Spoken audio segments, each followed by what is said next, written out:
was time to pack our bags, say goodbye to Las Vegas, and make our way down to Albuquerque, New Mexico.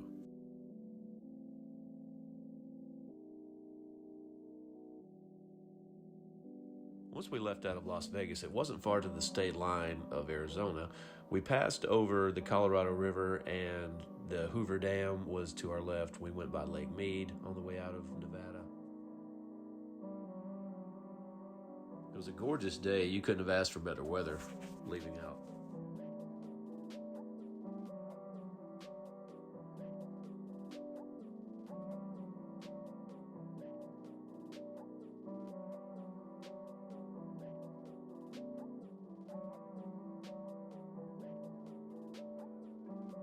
And like I said, it wasn't long before we crossed over into Arizona.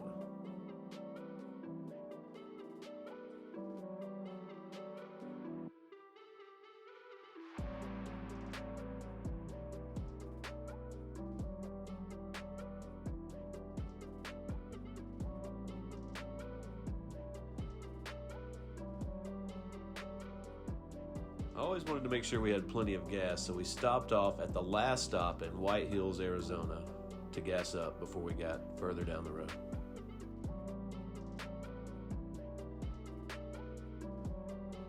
And then in Kingman, Arizona, we got stuck in a 30-minute traffic jam where we only needed to go 100 feet to get on the 40 to head towards Albuquerque. It didn't slow us down too much, but every minute counts. The longer we delay somewhere, the longer it takes us to get to our actual destination. Speaking of which, we really didn't have time to stop at a lot of places, which I would have loved to. I mean, we were right near the Grand Canyon. We just couldn't stop. But we did have to stop in a lot of places, and one place we did stop for gas was Seligman, Arizona, and that was pretty cool because we found a neat place to eat. It was called Roadkill Cafe.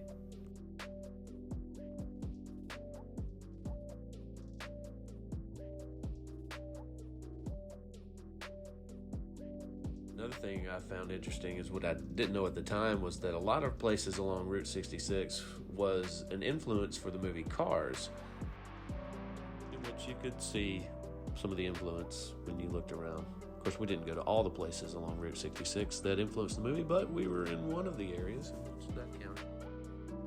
But we had been on the road for a while, we were hungry, and it was time to eat, and Eric had spotted that place, so Roadkill Cafe.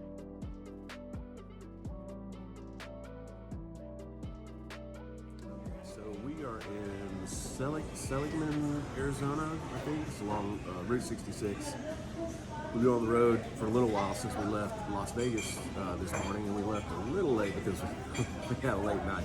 We're on the road. We're still making good time. We're expected to go to Albuquerque, New Mexico. That's our next stop.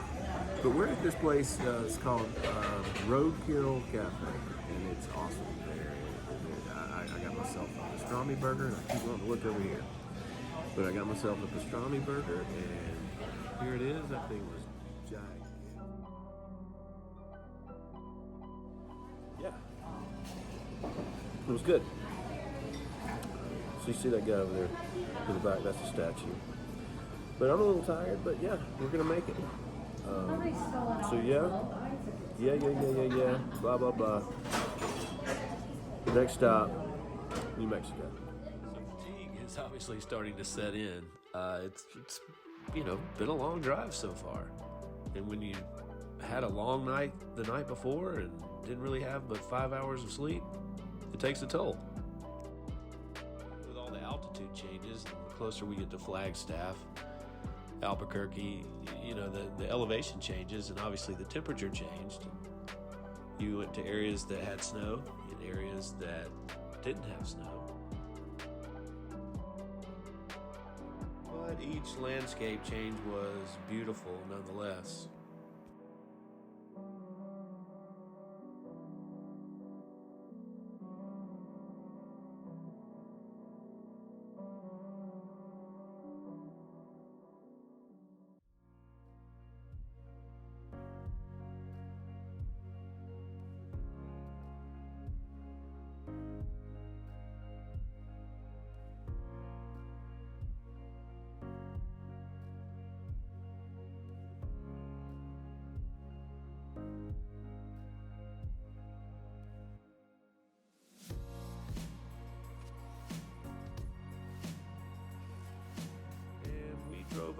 long way across Arizona trying to make our way to New Mexico.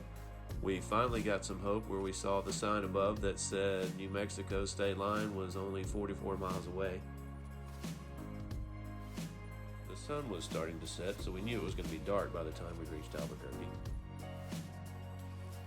And it turned dark and we crossed the state line, but we made our way to Albuquerque.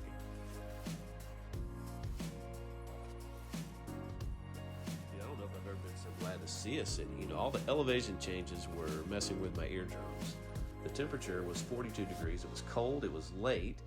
The only hotel we could get was a Days Inn right off the interstate, right outside of Albuquerque, because the rest were full. The room they gave us wasn't completely safe, and then on top of that, I was in severe pain. My neck was killing me for the last 3.5 hours of the drive, and I was just ready to get out of the car. But we needed to get some food, and the only thing open was a Del Taco. So, any port in a storm, right? So we wait there forever in the drive-thru line, and then they get our order wrong, but we didn't care. So I go and I crash, and yeah, we'd made it to Albuquerque. Hooray! See you next time.